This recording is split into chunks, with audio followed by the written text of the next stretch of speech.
भी जीवन को किस प्रकार से जिया जाए, इसके कुछ नियम होते हैं। हम अपने जीवन में ऐसा क्या करें कि जिससे हमारा परिवार एकजुट रहे।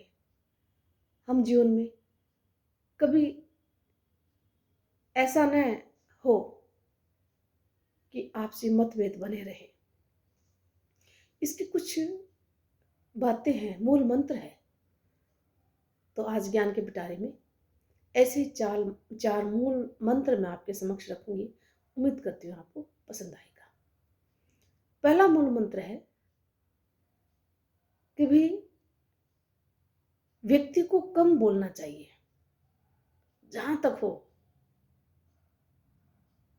कम बोलना चाहिए। कम बोलने का क्या फायदा है? एक तो बात नहीं बिगड़ती।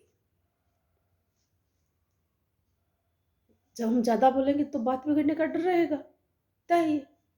इसलिए व्यक्ति को कम से कम बोलना चाहिए, जहां आवश्यकता हो वहां बोलना चाहिए। जब ज्यादा बोलेंगे तो बात बिगड़ेगी, बात बिगड़ेगी तो हमारा तन और मन दोनों ही अशांत रहेंगे, हमारा आत्मबल गिरेगा और हम अपने जीवन में ठहराव सा ले आते हैं। वो ऊर्जा नहीं रहती फिर। तो हमेशा ध्यान रखना कि व्यक्ति को कम बोलना चाहिए। दूसरा मूल मंत्र है कि भाई अगर व्यक्ति को बुढ़ापा आ जाता है, ताउम्र काम किया उसने, अच्छी बात है।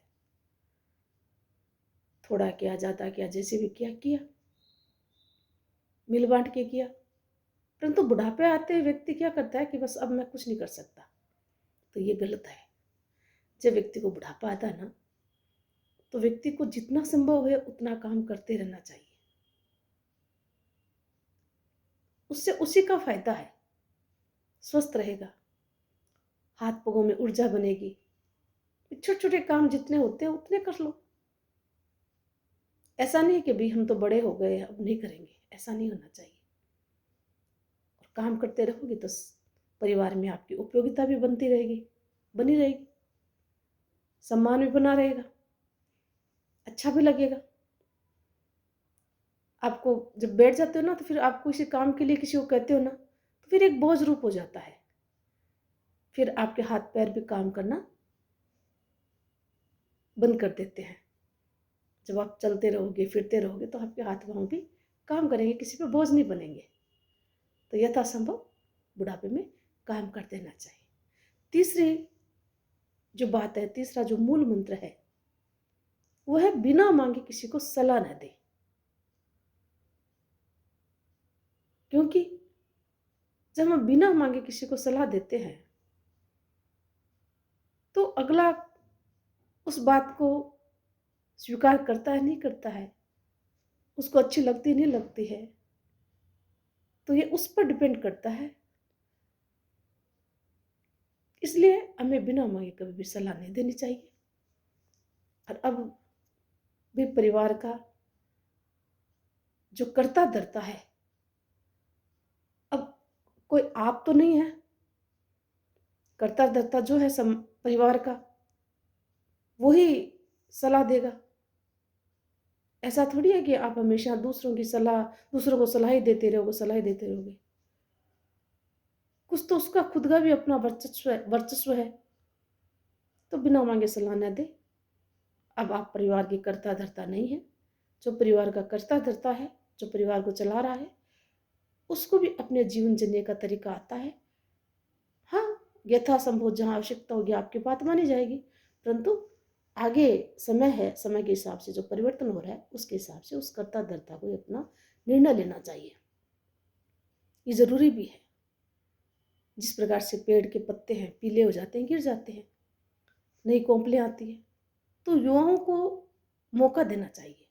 नई कोंपलों की भांति जो युवा है उनको मौका देना चाहिए। पतझड़ की तरह जो बुजुर्ग व्यक्ति है, वो अपनी हर जगह बात को थोपे नहीं, थोड़ा वो भी धैर्य रखे, समय के हिसाब से बदलना सीखे, ताकि हमारा परिवार अच्छे से चल पाए।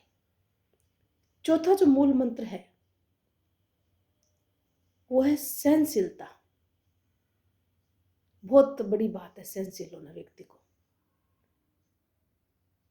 भाई बात बात पे गुस्सा होना, रोना धोना, कटाक्ष करना, आलोचना समालोचना करना, ये अच्छी बात नहीं होती है। एक उम्र के बाद व्यक्ति में मेच्योरिटी आनी चाहिए। जो किया वो कर लिया, सबको पता है कौन कैसा है, परंतु वो अगर चुप है तो वो उसकी सहनशीलता है। तो अब आप भी सहनशील बने। जो व्यक्ति सहनशीलता नहीं रखता उसको सहनशील बनना आना चाहिए। दूसरों को इतना भी नहीं गिराए कि वो फिर आपका मान घटाए, आपका सम्मान घटाए। ऐसा मौका ही क्यों देते हो? जब आप धैर्य रखोगे, आप बिना बात के किसी को कुछ कहोगे नहीं, तो हमारे परिवार में एकजुटता रहेगी। परिवार कभी टूटेगा नहीं, बिखरेगा नहीं। परिवार में टूटने का एक ही कारण है, सहनशीलता का न होना। तो उम्मीद करती हूँ ये चारों जो मूल मंत्र है वो जीवन जीने के आपको पसंद आए होंगे। निश्चित है कि आपको कुछ न कुछ सीखने को मिलेगा। तो इन चारों बातों को अपने जीवन में उतारने का प्रयास करें। एक साथ कोई बदलाव नहीं ला सकता। धीरे धीरे अगर बदलाव लाने की कोशिश करोगे तो निश्चित रूप से फिर आप अपना जीवन अच्छे से जी पाओगे।